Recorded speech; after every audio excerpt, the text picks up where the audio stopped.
Have you ever walked into your living room, looked around, and just felt heavy? Not physically heavy, but mentally. Like every shelf, drawer, and corner was whispering, "You've got unfinished business here." I've been there. And let me tell you, it's not the dust that weighs the most. It's the decisions. The "maybe someday" projects, the "I used to love this" items, the memories that feel too tender to toss but too stale to display. And that's the tricky part, isn't it? After retirement, we finally have time. Time to breathe, to enjoy, to make our home feel like our sanctuary. But often, the very space that should comfort us ends up reminding us of cluttered plans, old roles, or chapters we've already closed. That's why today, I want to talk about something simple, but powerful. Letting go. Not everything. Just 4 specific kinds of items that tend to sneak up on us in this chapter of life. Things we keep out of habit, guilt, or nostalgia, but that might be quietly stealing our joy. And here's the good news, when we release them, we don't just clear space, we clear energy. We make room for peace, purpose, and the present moment. In this video, I'll walk you through 4 common categories of things that older adults tend to hang on to, without realizing how they impact our daily joy. And we won't just talk theory. I'll share stories, practical steps, and ways to let go without regret. If this topic speaks to you, I'd love for you to tap the like button, subscribe to Vibrant Elders, and share in the comments, what's one thing in your home you know it's time to release. Your story might just inspire someone else. Let's begin with something that often hides in plain sight. Number 1, old hobby gear you never use. Let's take a walk, mentally, to that closet in the hallway, or maybe it's a shelf in the garage. You know the one. It's where the watercolor set sits, half-used. Or the tennis racket you haven't touched since the grandkids were in diapers. Or the sewing machine that hasn't hummed since your last job required hemming uniforms. And every time you pass by, maybe you don't say it out loud, but there's a little tug, "I should get back into that." But here's the truth, sometimes the heaviest things in our home aren't even that big. It's the guilt. The shoulds. The old plans that no longer match our present life. And in retirement, we've earned the freedom to live in the now, not the "maybe one day." Now I want to be clear, this isn't about throwing away your passions.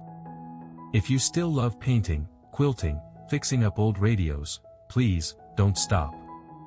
That's a beautiful part of who you are. But if you find that certain tools, supplies, or gear just sit there collecting dust while you feel pressured to eventually use them, because they cost money, or "I used to love this," then it might be time to lovingly let them go. I remember a woman named Joyce from our community. She was a retired schoolteacher who'd always dreamed of making jewelry. So when she retired at 62, she bought all the tools, beads, wires, pliers, an entire rolling cart of supplies. She made a few pieces, but quickly realized she didn't enjoy it the way she thought she would. Still, she kept all of it for 6 more years. "I felt like I was letting down that version of myself," she told me. One day, she decided to give the whole setup to a local art program for teens. She said it was like breathing out for the first time in years. The minute it left my house, I realized I wasn't sad. I was relieved. I'd been carrying a version of myself that didn't exist anymore. That's the power of clearing hobby clutter. It's not about giving up, it's about giving space to what brings you joy now. So how do you know what to let go? Start small. Choose just one shelf or drawer. Pick up one item, say, that old set of oil paints. Ask yourself, when was the last time I actually used this? Not thought about using it, but truly sat down and enjoyed it. Then ask, does this still fit into the kind of life I'm living today? You can even write it down in a little notebook if that helps, the item, the last time it was used, and how it makes you feel to hold it. If you feel guilty letting it go, try reframing that. Think of it as setting the item free to serve someone else. Maybe there's a local high school, community center, or young neighbor who'd be thrilled to have those golf clubs or that ukulele. There's something deeply rewarding about knowing your unused items can spark someone else's joy. That sewing machine could help a teenager learn a skill. That fishing gear might bring a grandfather and grandson closer together. That giant box of scrapbook paper could turn into a memory book for a family just starting their journey. And here's something beautiful that often happens once you start clearing: your space actually starts to reflect who you are now. Not who you were 10 years ago. Not who you thought you'd be. But who you are today. And that's freeing. A bonus? You might even rediscover the right hobby for this season of life.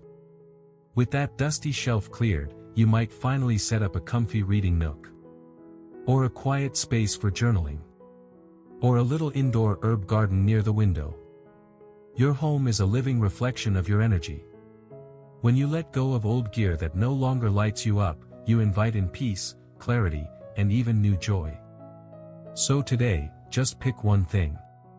Stand by that shelf, hold that item in your hands, and ask yourself, does this support the life I have, or the life I've already moved past? Then decide with love. Now, let's walk into a space even more personal than the hobby shelf, your closet. Because joy lives in how we feel each morning, and that's where we're heading next. Number 2, clothing that no longer fits your life. Let's move to a place that's surprisingly emotional for many of us, our closets. You might not think much about the rows of hangers, the folded sweaters, or the shoes lined along the floor. But our closets quietly tell stories of who we were, who we hope to be, and who we are becoming. And sometimes, those stories get tangled up in fabric that no longer fits our life. You know, the jacket you wore to that job you left 15 years ago? Or the cocktail dress that fit perfectly before your body decided it had other plans? Or the pants you keep, just in case you lose those 10 pounds, even though you're perfectly content with your body now? That's the stuff we're talking about today, not fashion, but emotional clutter. Because every time we open a closet full of clothes we no longer wear, something happens inside. We either feel guilt, why did I spend so much, shame, I used to fit in this, or confusion, maybe I'll wear it someday. And none of that brings us joy. So here's what I want to suggest: not a full wardrobe makeover, not a style intervention, just a soft, honest moment with your clothes. Start by imagining this: you open your closet tomorrow morning, and everything you see fits the life you live right now. Comfortable, flattering, easy to wear. No squeezing into someday clothes. No trying on 5 things that don't work before you settle on the one outfit you like. Just peace. That's what we're after. A friend of mine, Martha, finally did this after years of staring at clothes she hadn't worn since her office days. Every morning, I felt like I was picking through someone else's closet, she told me. So she made 2 piles, wearing and remembering. Wearing meant it fit, she liked it, and she'd worn it in the past year. Remembering meant it still had meaning, but didn't belong in daily rotation. She donated most of the remembering pile to a local women's shelter. The suits, the heels, the purses. It felt like I was giving someone else a fresh start, she said. And the few truly sentimental pieces? She kept one dress, folded it in tissue paper, and tucked it into a keepsake box. That way, I honored the memory, but didn't let it crowd my day. And here's something really interesting: psychologists have found that cluttered closets can actually affect our mood. When we're surrounded by clothes that don't fit, literally or emotionally, we're more likely to feel overwhelmed, frustrated, and even sad. But when our wardrobe matches our present reality, it sends a message: I accept myself. I care about today. So what do? Start simple. Pick one drawer. Or just 5 hangers. Hold each item and ask, when was the last time I wore this? How do I feel when I put it on? Does it serve my life today, or a version of me that's long gone? And listen, this isn't about forcing yourself into minimalism. If you love scarves or colorful cardigans, keep them. The goal isn't less for the sake of less, it's peace for the sake of you. One trick I love. The hanger flip method. Turn all your hangers backwards. Each time you wear something, turn it the right way. After a season or two, you'll clearly see what never got worn. It's a gentle, visual nudge, no pressure, no guilt. And if letting go feels tough, try this: take a photo. That blouse you wore to your daughter's wedding. Snap a picture, write a little note about the memory, and store it in a legacy journal or digital album. That way, you keep the feeling, not the fabric. Because let's face it, your closet should lift you up, not weigh you down. So if you're ready, take just 10 minutes this week. Sort one shelf, one drawer, one section. Give yourself permission to release what no longer fits, not just in size, but in spirit. And when you're done, take a deep breath, close that door, and know this: you're not losing anything. You're making space for who you are today, and all the beautiful days still ahead. Now, let's move into a space that might surprise you: the kitchen. Because sometimes joy is hiding behind that third coffee maker or the 5 chipped mugs we never use. Number 3, duplicate or broken kitchen tools.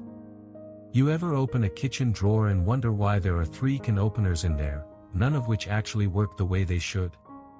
Or maybe your cabinets are like mine once were, overflowing with chipped mugs, that broken blender from 2012, and 3 colanders even though you only ever use the red one.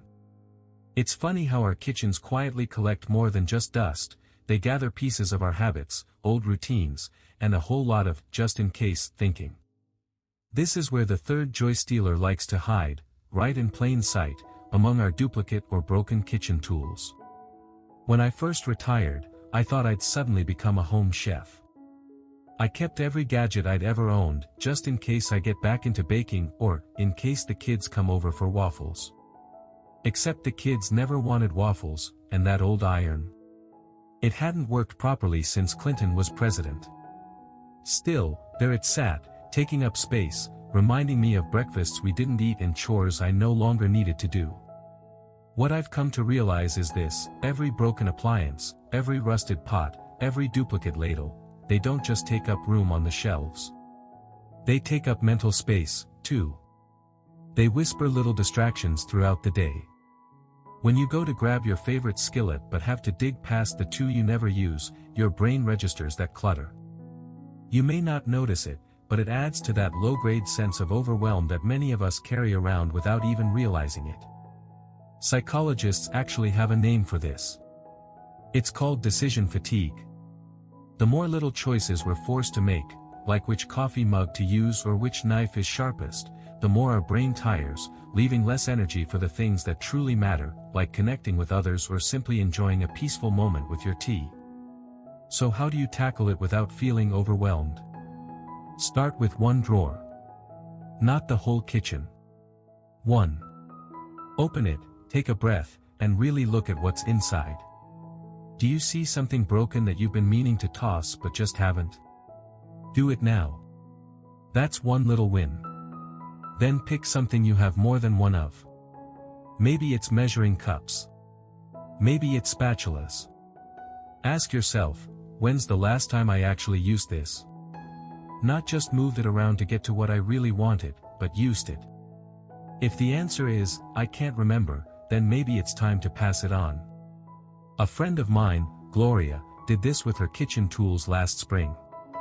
She said, I only kept the ones I'd pack if I were moving into a smaller apartment tomorrow. The rest? She donated them to a local shelter. Now when I open my drawers, she told me, I feel calm instead of crowded. That's the gift waiting for you. A kitchen that doesn't bark at you when you open a cabinet. One that feels friendly and easy to use. One that reflects the life you're living now, not the life you used to live or thought you might return to. If you need a practical way to go about it, try this: keep a small donation box near the kitchen for a week. Every time you cook, and you reach for something that frustrates you or that you never touch, drop it in the box. At the end of the week, look at what you've gathered.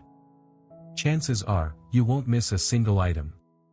And when you clear that clutter, something interesting happens. You might start cooking more, not because you suddenly love cooking, but because the process feels simpler, more inviting. You'll find yourself reaching for the pan you love without pushing past the one you dread. And meals might just come with a side of peace. Because your kitchen doesn't need to be stocked like a restaurant's. It needs to serve you, your real life, your real routines, and your real joy. So if you're staring at that dusty blender or the pile of mismatched mugs thinking, do I really need all this? There's your answer. No guilt. No pressure. Just space. And maybe, just maybe, a little bit of happiness baked in. Number 4, nostalgic decorations that collect dust. There's a little shelf in my hallway that used to hold at least 15 knickknacks. A porcelain angel from my sister, a tiny lighthouse my grandson made in 2nd grade, a faded souvenir plate from a trip to the Grand Canyon in the 80s. I remember looking at it one day and realizing I didn't actually see those things anymore. They were just there, gathering dust, fading into the background, silently weighing down the space and my spirit. It's tender ground, this conversation. We're not talking about junk. We're talking about memories. About pieces of people and places we've loved. But here's the truth, just because something meant a lot once doesn't mean it still needs to sit on your shelf today. That's the 4th thing we might need to say goodbye to, nostalgic decorations that no longer serve the life we're living now. Now don't get me wrong, I'm not saying you should live in a white-walled, magazine-style home with nothing personal. Far from it. What I'm saying is, choose. Choose the pieces that truly warm your heart, and gently let go of the ones that only trigger guilt or dust allergies. Researchers have found that living in cluttered spaces, even sentimental clutter, can increase anxiety, especially in older adults. Our brains crave visual calm. And when every surface holds an old candle holder, every wall a fading photo, every shelf a dozen figurines, the space can stop feeling peaceful and start feeling like a museum, one you didn't mean to curate. So how do we honor the memories without keeping everything? One way is what I call the 2 treasures rule. Pick the 2 items that bring the most warmth when you look at them. The ones that truly make you smile. Maybe it's the wedding photo of your parents. Maybe it's the quilt your daughter made. Let those shine. The rest? Consider photographing them, yes, just take a picture. Then pack them gently in a memory box or pass them on to someone who'll love them anew. That's what my friend Carol did. She had a wall of shelves filled with little souvenirs from years of travel, tiny Eiffel Towers, ceramic cats, you name it. Her granddaughter once said, "Grandma, they're pretty, but I didn't know you went so many places." That made Carol realize the souvenirs were just objects now. She kept a few that really meant something, snapped photos of the rest, and turned the whole collection into a beautiful digital photo album. Then she cleared the shelves and placed a small vase of fresh flowers there instead. "Now I feel like I can breathe again," she told me. And the breathing, that's the point. Your home should breathe with you. It should hold you gently, not crowd you with old expectations or unspoken sadness. Every item on display should bring you back to life, not drag you back to a past that no longer fits. Of course, there will be pieces that feel impossible to part with. The tiny ceramic bunny your late spouse bought you. The embroidery your mom stitched by hand. Keep those.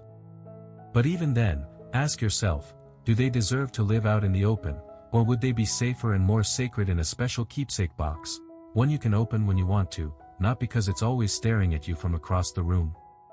You might be surprised how freeing it feels. When the dusty knickknacks go, you make room for something else, light, calm, space to stretch out your soul.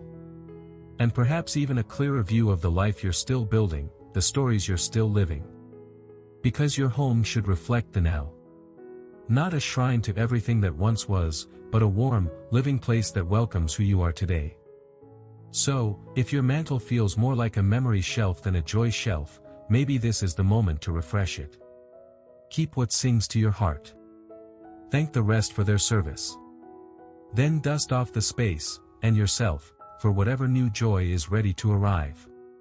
So here we are, my friend. We've walked through old hobby gear that's lost its spark, clothes that no longer match the life we live, kitchen clutter we don't really need, and decorations that once told stories but now mostly collect dust. And you know what all these things have in common? They take up space, not just in our homes, but in our minds. In our hearts. Letting go isn't about loss. It's about making room, for clarity, for joy, for whatever new peace you're craving in this next chapter of life. Retirement isn't just about stopping work, it's about finally stepping into the life you choose. And part of that choice is asking, what do I really want to surround myself with? You don't have to do it all today. Just one small step is enough. Maybe it's picking up that third frying pan you never use. Maybe it's letting go of a blouse that never quite fit but always made you feel guilty. Maybe it's simply noticing what lifts you, and what doesn't. I'd love to hear about your journey. What did you let go of? What surprised you? Drop a comment below. I promise, someone else reading it might feel a little braver because of your story. And if this video gave you a bit of hope, a little nudge, or even just a smile, I'd be so grateful if you gave it a like and subscribe to Vibrant Elders. We're building a space for people like us, people who believe that growing older doesn't mean growing stuck. Here's to your next chapter being lighter, freer, and more joyful than ever. You've earned that peace. Go claim it.